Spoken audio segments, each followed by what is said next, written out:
All right, breaking news coming in. India's strong rejection of Canada's allegation. Well, amid the diplomatic escalation, India slams Canada. In fact, very strong language used is in the response. In fact, let me read out some key bits from the statement. India says we have received diplomatic communication from Canada yesterday suggesting that the Indian High Commissioner and other diplomats are persons of interest in a matter related to an investigation in that country. The government of India has strongly rejected these, what it calls preposterous imputations, ascribing them to the political agenda of the Trudeau government. Let me go across live to my colleague Vishnu Shom joining us on the phone line. So Vishnu, some pretty strong language used there in that statement. I think this is the strongest language I've ever read by New Delhi in an official press release issued to any nation other than Pakistan.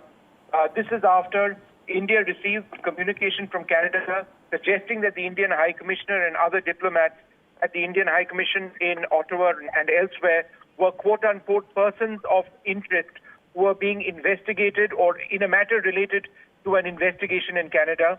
In its statement just now, the government of India, and I quote, strongly rejects these preposterous imputations and ascribes them to the political agenda of the Trudeau government that is centered around vote bank politics.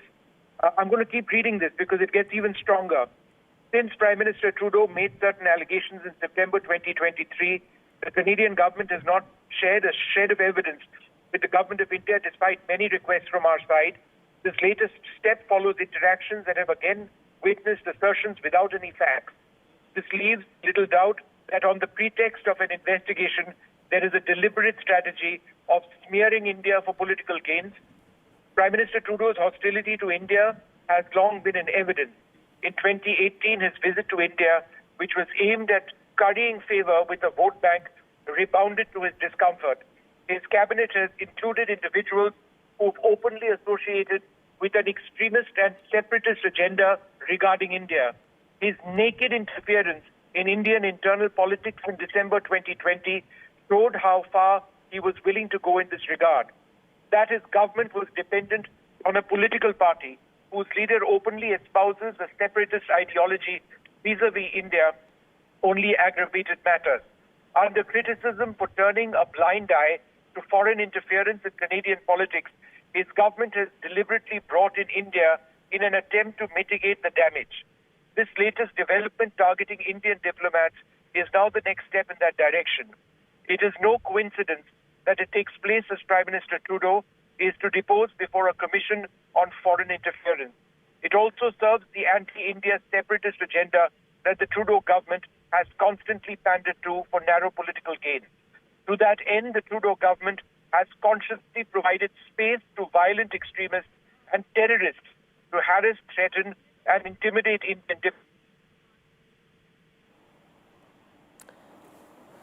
All right, we seem to have lost that line with Vishnu there. We'll try and reconnect. But as Vishnu was pointing out, the strongest ever language that India has used vis-a-vis Canada, in fact, India is saying that evidence needs to be put out, in the matter that Canada had raised last year, the Nijjar killing. In fact, what has triggered this entire diplomatic escalation between India and Canada is, as India puts it, the fact that Canada has suggested that the Indian High Commissioner and other diplomats are persons of interest in a matter related to an investigation in that country. So that, of course, is the premise of this entire statement. But I think Vishnu is back with us. Vishnu, yes, go ahead.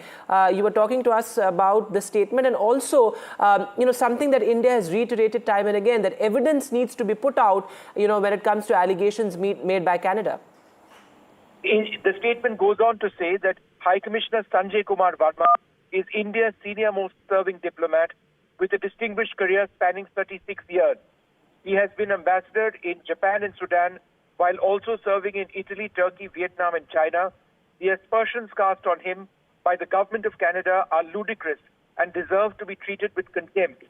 And the last paragraph is perhaps the strongest, Vedant, when the government of India says, the government of India has taken cognizance of the activities of the Canadian High Commission in India that serve the political agenda of the current regime.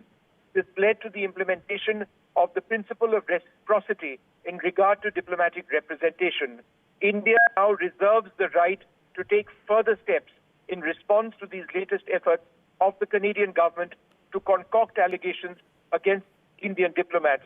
This is one step, Vedant, I would suggest, short of asking the Canadian High Commissioner or senior officials of the Canadian mission in India to leave the country.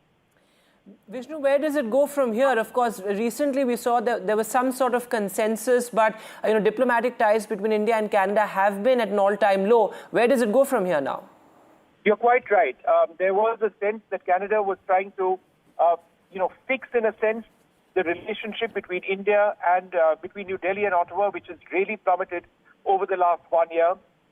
The equivalent of the Indian Foreign Secretary, the Deputy Canadian Foreign Minister, in a statement to that House Interference Committee, seemed to suggest, or stated, in fact, that the territorial integrity of India was sacrosanct. And that was seen to be perhaps an indicator to Khalistani elements within Canada that, look, India is united, because ultimately the Khalistani movement questions India's territorial integrity. Be that as it may, in reaching out to the government of India yesterday, the Canadian High Commission, the Canadian government, has gone to the extent of stating that that the Indian High Commissioner, who is the senior most serving Indian diplomat presently, with 36 years of service, of interest, in addition to other individuals. This comes, of course, after allegations were made by Canada last year that there was an India hand in attacks on or in the death of a Canadian national who we know to be a Khalistani extremist. India has consistently rejected that allegation and has once again in the statement today said that there was not an iota of evidence or a shred of evidence which had been provided by the government of Canada. But what is particularly striking is the direct attack by New Delhi on the politics of Prime Minister Justin Trudeau himself, which the government of India says is the latest step following assertions that have again witnessed assertions without any facts. Trudeau, the government of India says, is hostile to India. That has been evident for many years. He is pandering to vote bank politics. His cabinet has included individuals who've openly associated with an extremist and separatist agenda against India. This is now the lowest that India has in terms of its bilateral relationship with, I would suggest, any Western country.